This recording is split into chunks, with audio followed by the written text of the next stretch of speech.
Right. You know? Okay, but back to the idea of building your team. Yeah. And to some extent, your team maybe should not be everybody on Facebook or everybody I knew in high school. Mm-hmm. And so, like, really, we need to look for our allies, for lack of a better word, in this holistic movement. Mm-hmm. The easiest way to find those people is go where the raw food is, in my opinion. Mm-hmm. That's true.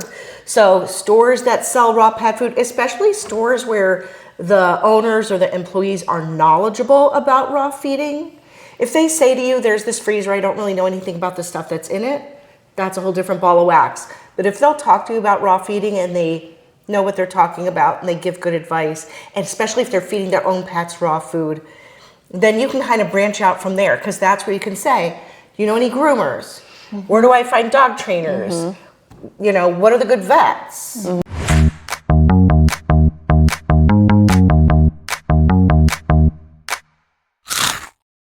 Hello and welcome back to the Crunchy Carnivore Podcast. I am Melissa Weidenhammer. I'm a natural rearing breeder and certified canine nutritionist, and I'm here with holistic veterinarian Dr. Jessica Levy.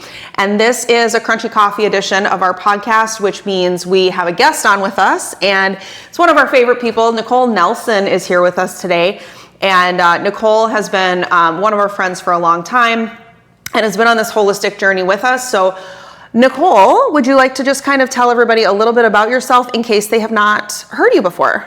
Yeah, so I'm a natural rearing breeder along with Melissa. She was my mentor. I've been raw feeding and doing all this holistic stuff for the past 15 years. Dr. Levy is my veterinarian, and I'm passionate about this as well as everyone else. So I get invited on the show every once in a while to kind of mix it up a little bit. Nicole brings great topics, and we have really good conversation, and we came up with the idea for these episodes a long time ago because we would just get together as friends for coffee and we would talk about really cool stuff, and we used to joke about, like, why do we not, we should record this. Mm-hmm. And so now we are. Yep. So that's what we're doing today with this Crunchy Coffee episode. So today we're going to talk about something that we think is really important and pressing if you are someone who is using the holistic approach or considering using the holistic approach. There's kind of another aspect to this that a lot of people maybe don't realize, or when they start to go down this path, they quickly realize, and we want to just address that to give some encouragement and some insight. So Nicole, do you want to kind of maybe just introduce the topic? Like, what is it that we really wanted to talk about? So when you decide to do this holistic route, there's like a whole new world that is different from the conventional world. So you have to try to navigate, like, okay, I'm like a holistic minded dog owner trying to navigate my way through things like veterinary appointments, groomers appointments, going to the trainer. How do I do this? With my approach in the world of kind of conventional? And so I think what we wanted to talk about first was, like, what makes a good dog owner? Like, what are we told a good dog owner is? And then, like, maybe what we think a good dog owner is in the holistic space. So Dr. Levy, maybe you would be good to start us off on this, because you obviously see clients every single day, and you kind of get people that are brand new to this and have to kind of broach this topic with them. And so what is your perspective, or what do you have to kind of teach people regularly when it comes to this idea about what a good dog owner is, quote unquote, and like the challenges that that can bring? I think there's been so much subliminal education in this regard. People who don't even have pets know what a good dog owner is, right? So a good dog owner spays and neuters, cleans their dog's ears, brushes their dog's teeth, only feeds their dog food, never human food, takes their dog to the vet, gets its all its shots, does all the flea and tick stuff and that kind of thing. Heartworm. Yeah, and so that kind of all falls into, like, what does a good dog owner do? And I think that when it comes to thinking about maintaining our dogs holistically or raising them holistically, it kind of falls into, there's a whole lot of things that we don't do because we're busy doing other things. We're paying attention to other things. We pay a lot of attention to what's going to go into our dog's food bowl and where their food is coming from. We probably may not do conventional flea and tick stuff, or brush our dog's teeth, or clean their ears constantly. But on the other hand, we're cultivating their health in a whole different way. I've always wondered why screening tests are considered part of preventive medicine, because a screening test doesn't actually prevent anything in and of itself. And so holistically, we're practicing true preventive medicine for our pets, where we are taking care of their immune systems and making sure that they're not exposed to toxins as much as possible so that they can be healthy in our efforts to avoid disease. So I think like what some people hear when they're like, oh, so you don't do flea and tick, or you don't do heartworm, or you don't feed science diet or whatever, that is a bad dog owner and you are neglecting your dog. You must not care about your dog, right? And what we're saying is, oh, we very much care. And in fact, since I've been in this holistic world, we care so much. It's not because you're like, I'm just not doing this because I'm lazy or like whatever. It's you're just doing different things. Right, and I think instead of like just doing by rote what the mainstream says to do, we dump the vial onto the dog. We dump the brown kibble into the food bowl. We're putting in way more effort and way more thought, kind of above and beyond. So, people who are keeping their dogs holistically are probably better educated, more knowledgeable, more attentive to what's going on with our dogs. I just attended a webinar on Wednesday, and one of the topics was the connection between behavior and gut issues. And so we're maybe a little helicopterish about things, but we really pay attention to what is going on with our dogs. Which I find interesting, because being somebody who, and you haven't experienced this a ton, I don't think, but when you're on social media and you're talking about this stuff, some of the opposition, or some people, the trolling, right, that you get, I mean, the assumption is such the opposite. It's, you're not doing anything. You're being negligent. Not only that, you are endangering the entire dog population because you're not doing X, Y, Z. And so I think it's super important, as you choose this path, to start to separate and shift your perspective on what we are taught is a good dog owner, quote unquote, is actually not correct. And that just because you're choosing something different, right, and you are putting all of that thought, and there's a tremendous amount of research we have to do on our own a lot of times, that we can be like, nope, but I know that this is actually better in what I've researched. You have to really start to break away from what is commonly understood as all the good dog owner things to do. I mean, even the concept of bringing them in once a year, like that is such a pull. If you don't bring them in once a year, you're not responsible. And I think there's, we're hoping to just kind of let you guys hear from somebody else. That's not what makes a good dog owner. We understand that the intentions behind dog owners that do that, that's what they think. And that's, everybody loves their dogs. But for those who have chosen the holistic route, you need to hear like minds say, this is actually being a good dog owner. It's okay that you're not doing those things. So to put it in a different way, I was listening to this interview on the radio once, and it was some guy who was like an almond producer, and basically in California had people trying to sell him organic almonds, but basically they were doing nothing. That was why they were organic. They weren't doing any cultivation. They weren't caring for the trees. They weren't paying attention to them. They weren't trying to keep predators away. And he said, like, I guess, you're not dumping chemicals on them, but that's not what we're looking for. Like, we're looking for good product. And so same thing. This is like holistic approach to the dog is not, we're not doing these things because our dogs are tied up out back of the house. We're not doing certain things because we have greater understanding of the implications. And we're doing a lot of other things instead. Exactly. Yeah, one thing I got accused of, I really don't get too much pushback on Instagram, which I'm kind of surprised, but I really don't. But the one that I did get, they're like, I can't believe you must not understand how harmful parvo is. Do you even understand what that does to the dog? Do you know how it feels? I think this was from a vet tech, how it feels to watch this dog, go through this, as if I'm denying that parvo is bad or that it would be dangerous.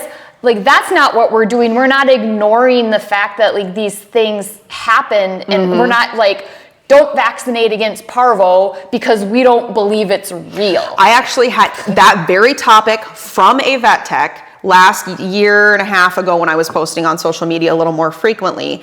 And that was her, her assumption was that nothing was done to protect this animal, protect these puppies from getting parvo, and that don't you realize, like, so I'm not doing anything, which means the puppies are absolutely going to get parvo. In her mind.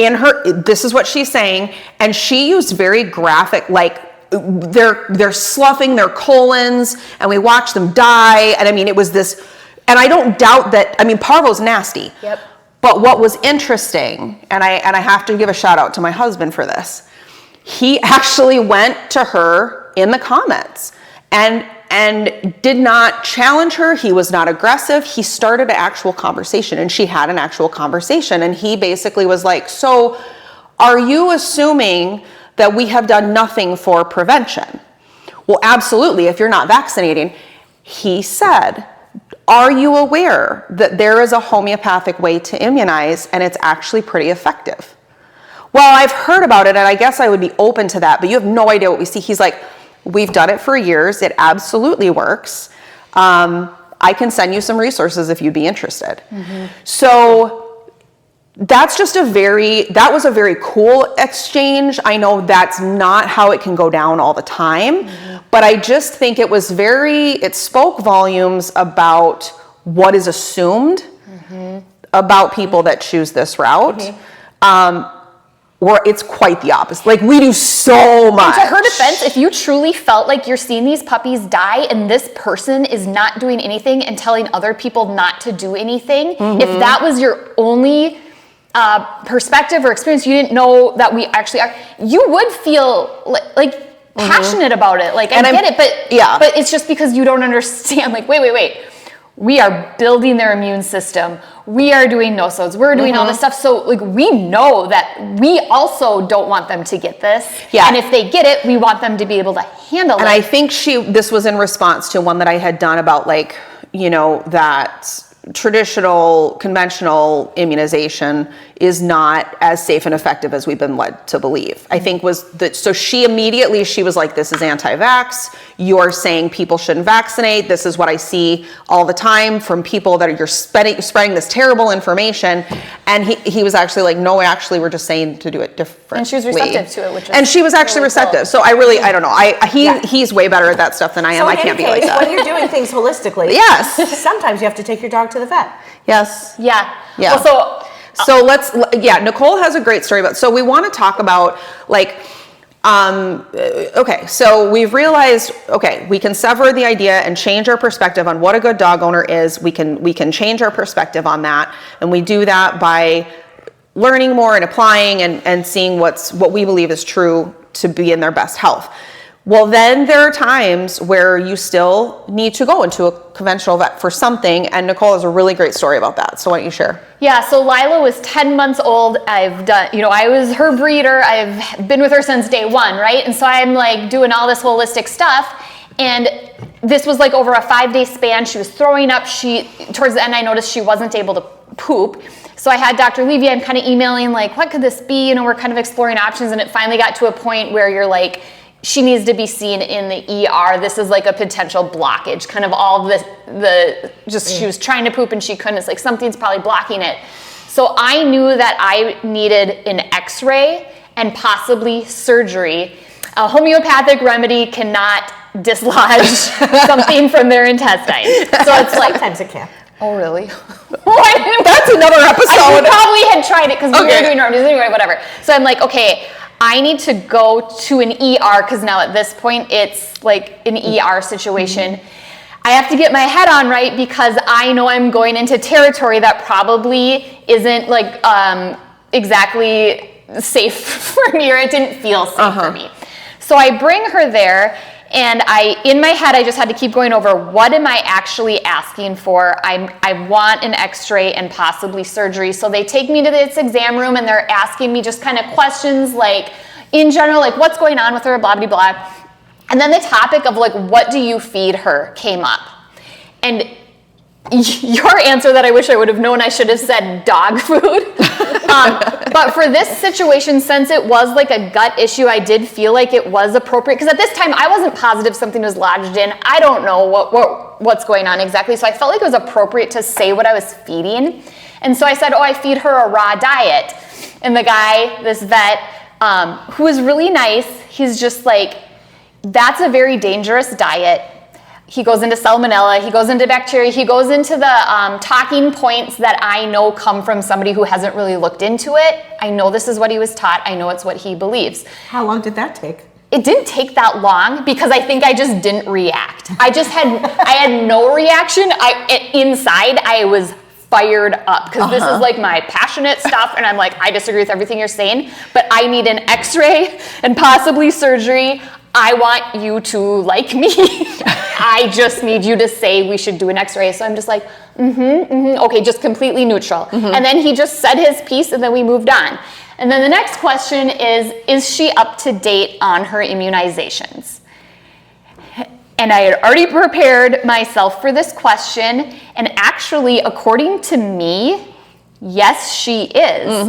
I did no-sodes. She is up to date on her immunizations. He didn't ask how I immunized, but he just asked if she was up to date. So I was like, yes. And then he said, which immunizations has she gotten? And I decided to play a little dumb, and I just said, I don't know, just like whatever the normal ones you get are. I'm too dumb to know the answer. So I was like, yeah, I don't know, just the normal ones. And he's like, okay. And then we moved on, and it wasn't talked about because I couldn't have that be an issue. And I told the truth based on my definitions. So then he's like, well, I think we need x-rays. And I'm just like, yes, finally. That's why I came. Yes. And it turns out she had a blockage and now she needs surgery. So I'm like, okay, keep in mind, I'm scared. This is my puppy. I'm here in this situation that he's telling me things I don't agree with. And now my little tiny baby needs surgery. I'm scared, but I try to keep a level head about this. So they sat down and explained, how this surgery would go, what would happen. They'd probably keep her overnight. And I'm like, yep. And so they go ahead and do the surgery. It was successful. They kept her overnight. The next day, they were telling me that until she can eat, she can't go home. They need to see that the food went through her, eat and poop. And I knew they were probably feeding her kibble. And they're like, and she's a nervous dog. Yep. And so they're like, she's just not eating this. She just won't eat. And so I'm like, can I just come there? Because I know she's a nervous dog. Can I just like sit with her? I know I can get her to eat. I contemplated bringing my own food, but I just thought, you know what? I just need her to. I'm surprised you didn't. I didn't. Okay. I don't know why. I'm not judging you. No, I know, but I thought about it. I'm like, you sneak it in there with my. Should I like have some raw beef in my purse or something? I just decided I'm gonna go see if she'll eat this food. It's just the 2 bites. So I did, and they brought her to me, and then I like held out this disgusting. It smelled like cat food. It was like canned food and kibble, and I'm like, I hate this. This is disgusting, but I have to do this. And she just ate it right away. Okay. And so I'm like, okay, this is a good sign. And so I just let them know, like, I want her home. I want to be taking care of her. And so a couple hours later, she must have pooped or whatever signs they needed to see. So they were like, okay, come get her. And when I'm like being discharged, they gave me some medication. I can't remember what it was. And then they told me, do not feed her the raw diet that you told us you fed her. There's so much bacteria in that, and this intestine has just been like fused together. There's gonna be bacteria from the raw food that's gonna get stuck in there and probably could cause an infection. Do not feed her raw food. I think it was rice and chicken, or it was just like a bland diet for the next like week or 2 weeks or something like that. Well, I wasn't sure about that. And I wasn't really sure about any of the instructions that they gave me when I was gonna go home. And I wasn't sure about this medication that they gave me. I listened to them. I agreed. I just want my dog. I paid my large bill, and I got in the car and I emailed Dr. Levy and I text Melissa and I'm like, okay, I'm out of surgery. Here's what happened. Here's what they gave me. Here's what they told me about feeding. What do I do? And you guys had a different plan than what they had told me. I trust you guys and I trust the plan that we laid out. So I went home. I did not do any of the like post-surgery things that they told me to do. And instead what I did was I fed 5 small meals of raw food starting, like that day. We did like probiotics. We're like building her gut gently. Another thing I did is Victoria, who does like the body work on our dogs. I went in several times within a 2-week span and we did laser healing on the scar. And as the scar was healing, I was sending you pictures and you're like, oh, today it looks inflamed, give calendula, or, like I was doing certain remedies on certain days based on what it looked like. I was icing her. I was giving her arnica, for pain. Long story longer, I guess. She healed beautifully, very fast. I mean, I did pictures almost every day just so I could watch how this scar is healing. And it was fast and it was beautiful. She never seemed to be suffering or in pain. She pooped, within probably the first day. I mean, there was just nothing. It was just seamless. It was a beautiful recovery. If the ER vet would have seen how I did the recovery, he probably would have not agreed with it, but he didn't need to see that. And I didn't need validation from him. I already had my people in place so that when this situation happened and I was scared, I needed guidance. Because my brain was really foggy because I was really emotional. But I just followed it and it worked. So I think that having you guys in place before things happened and knowing what I thought and feeling really strong in like my knowledge of things before this happened helped me stay on track because I almost I was vulnerable and probably pretty close to just doing whatever they told me to do because I was scared. So really, like, everything about the holistic approach is very proactive. And I love this story because it was the support system or the trusted people that you already had as your team for your animal care in place that was able to keep you steady and on the trajectory, because it is scary in those situations and we do get emotional. And we've talked about this. Our emotions affect our decision making. You need those people around you that you can go to and get what you believe is solid, good advice according to the belief system that you have developed, basically. And so, I think we'll just touch on this a little bit. I don't want to go way into it, but we want people to realize that you get to decide who treats your animals. You get to decide who your groomer is. You get to decide. That is your decision. You are their advocate. You are not at anyone's mercy, right? And so I think I hear a lot like as if people are just like, they can't go anywhere else for X, Y, Z. And I'm like, you get to choose. The other thing too, like a big opposition, well, I don't have a holistic that close to me, right? There's this other one that I've been going to forever that's conventional, but they're 5 minutes from my house.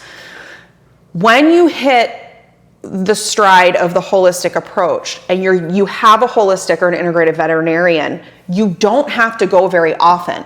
Again, it goes back to that flipping the switch of you're not being a conventional good dog owner, you're being a holistic good dog owner. And that does not mean, like, you're doing so much on the front end, you don't have to go into the vet very often at all. You get your postcard saying it's been 1 year.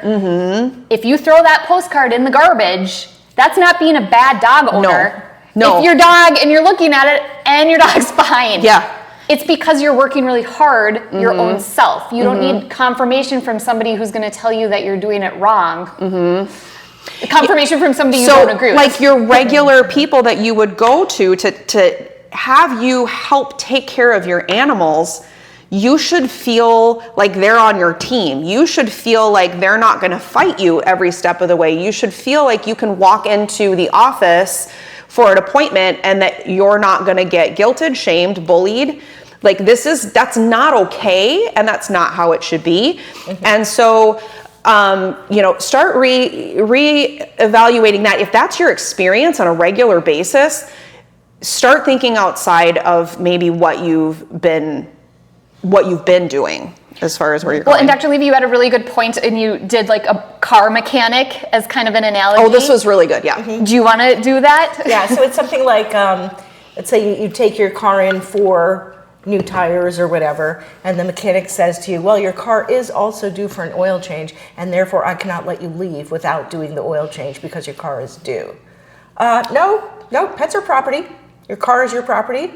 You can say yes or no to any service that is offered. At the same time, veterinary clinics are private businesses. So just the way that the gas station has a sign on the door, no shirt, no shoes, no service. I don't understand, like, why doesn't it say no pants too? Like, maybe that would be kind of a deal breaker. That would be a deal breaker. Yeah. But in any case, like, they can make their rules and say, if you're not doing these things, you can't come in. Your veterinary office can also, they can decide who they want to serve in their business and who they don't. But that's why, like, maybe even before you get a dog, or with the dogs that you have before problems happen, find your vet, find your groomer, find your other raw feeders, find your community, essentially. How do you find a holistic vet? You go to ahvma.org, which is the American Holistic Veterinary Medical Association, or theavh.org, which is the Academy of Veterinary Homeopathy. And both of those websites have a search feature. You put in your zip code, they'll tell you who's near you.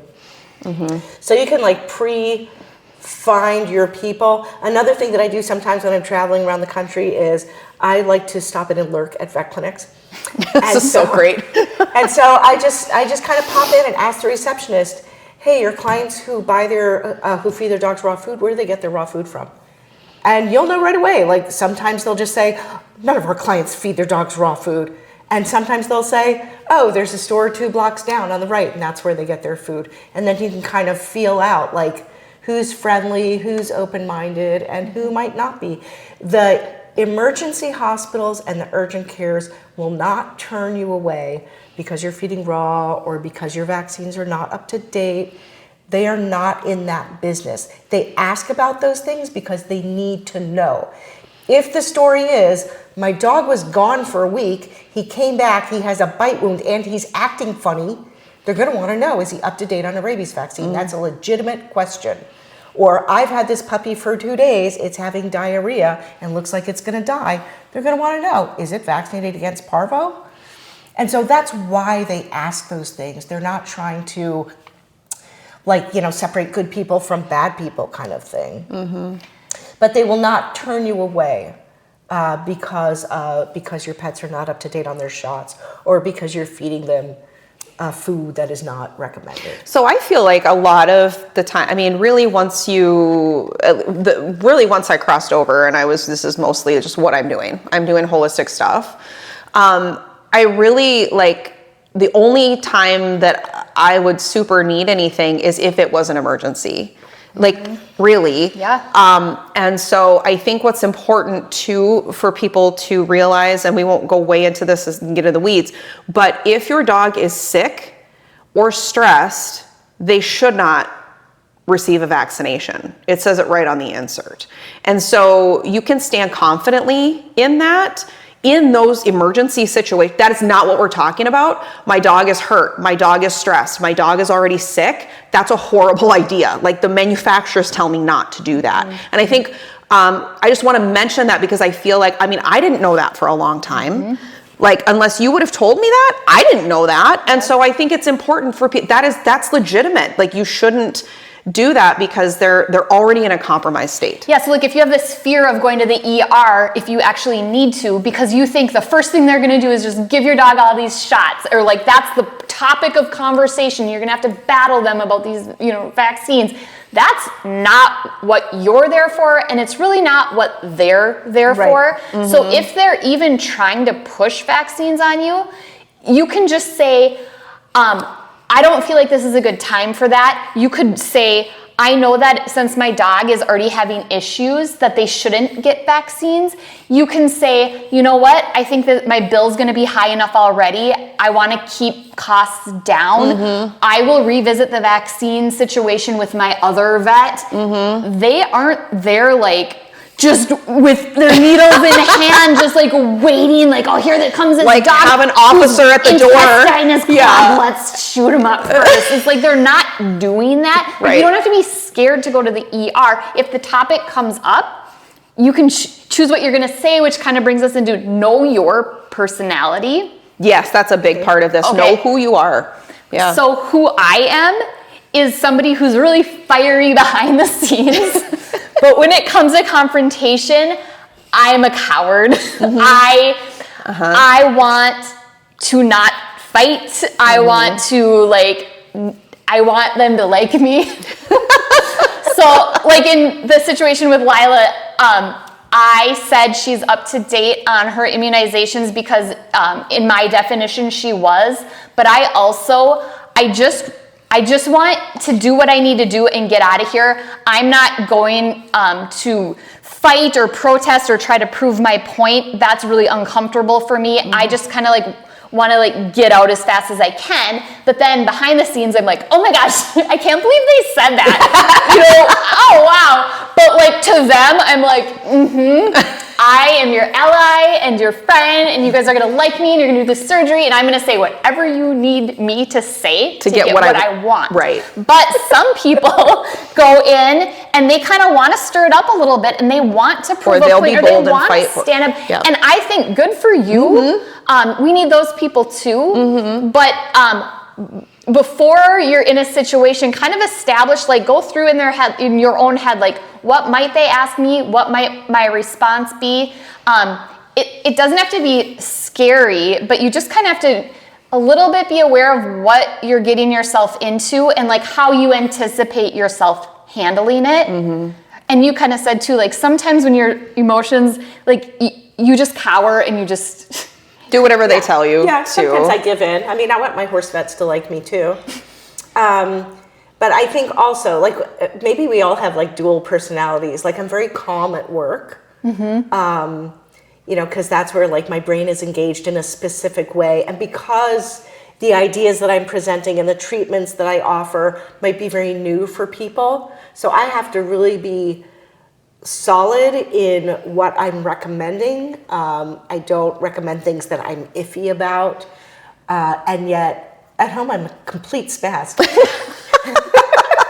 That surprises me because how I know you is steady, solid, confident. Yeah. Because and I need you to be, because usually I'm the complete spaz. Like somebody in this relationship needs to like rein the person in. Right. Nope. We all have those moments, and I mean, you and I have gone back and forth in text. Like there's something going on, and it's your animal, and it's like everything you know leaves.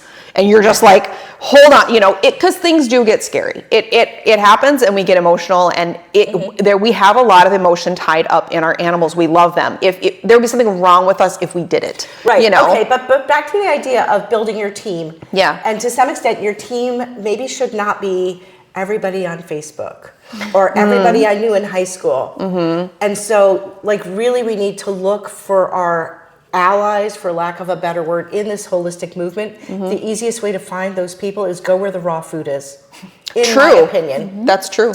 So stores that sell raw pet food, especially stores where the owners or the employees are knowledgeable about raw feeding. If they say to you, there's this freezer, I don't really know anything about the stuff that's in it, that's a whole different ball of wax. But if they'll talk to you about raw feeding and they know what they're talking about and they give good advice, and especially if they're feeding their own pets raw food, then you can kind of branch out from there, because that's where you can say, do you know any groomers? Where do I find dog trainers?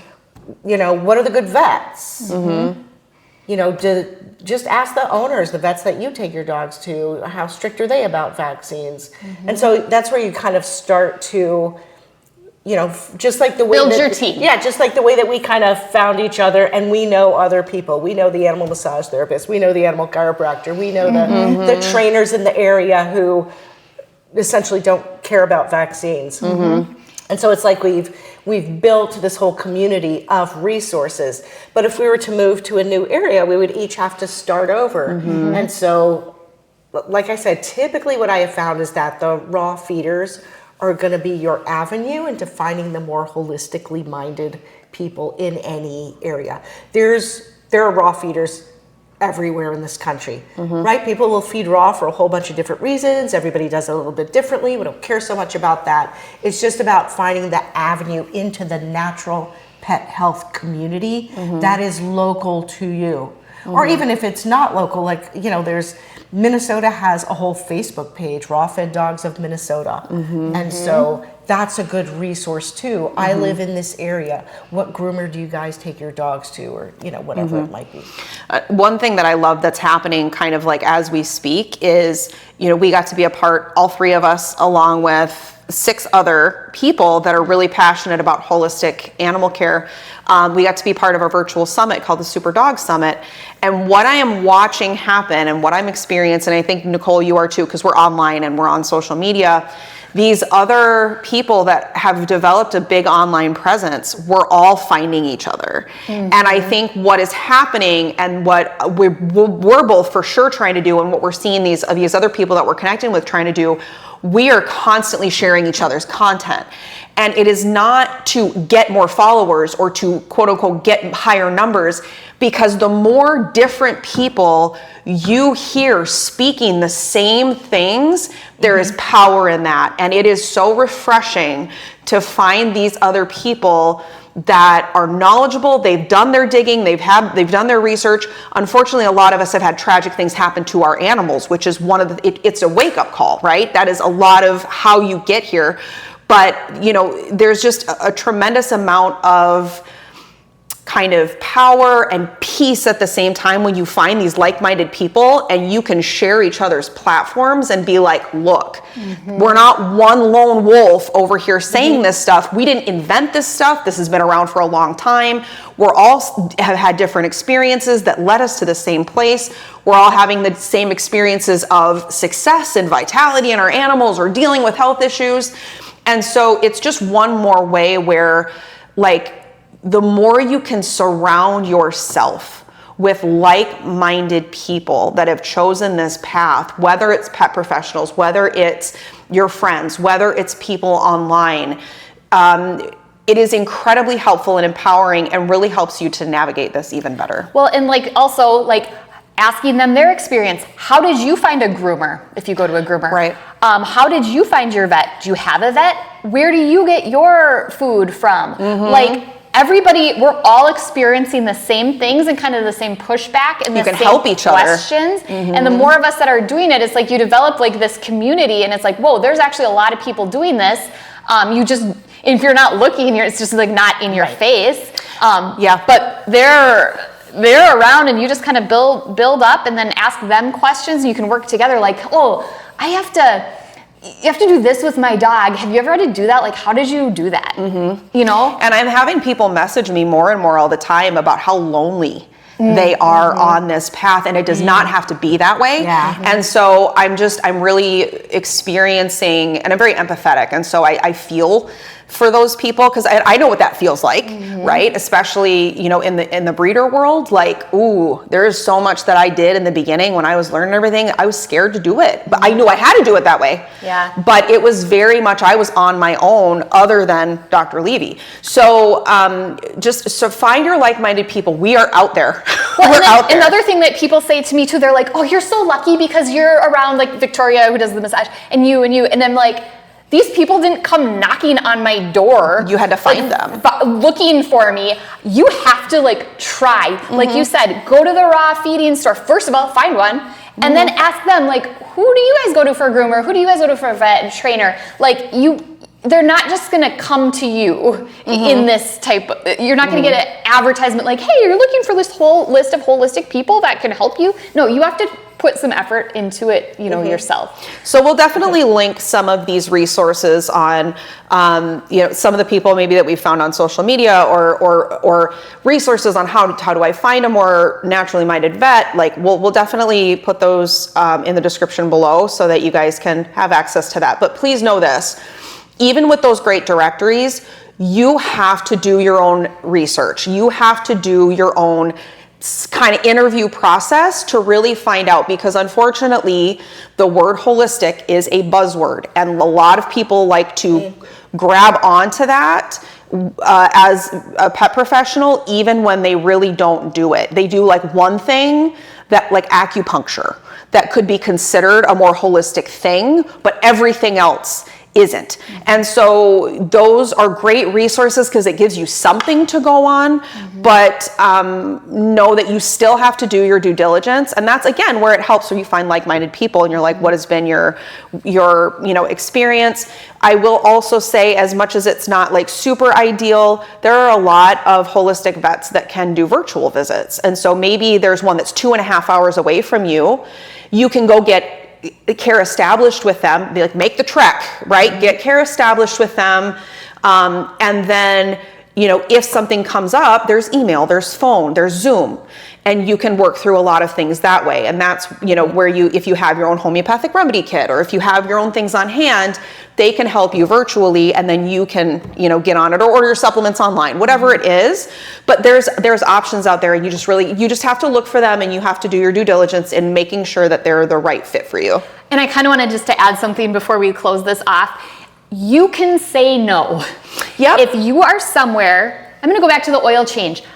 If you got new tires and they recommend an oil change, you can say, I don't want to get an oil change right now. I'm going to come back later for that. You would feel comfortable saying that. The same thing if you are in a veterinarian's office and you are there because they have some issue and they're like, oh, they're also due for these vaccines. You can say, I'm not going to do that today. You can say no, and if they pressure you, maybe that's not where you want to go anymore, and you can go to a different vet. Even if you've been seeing them for 20 years and you love them.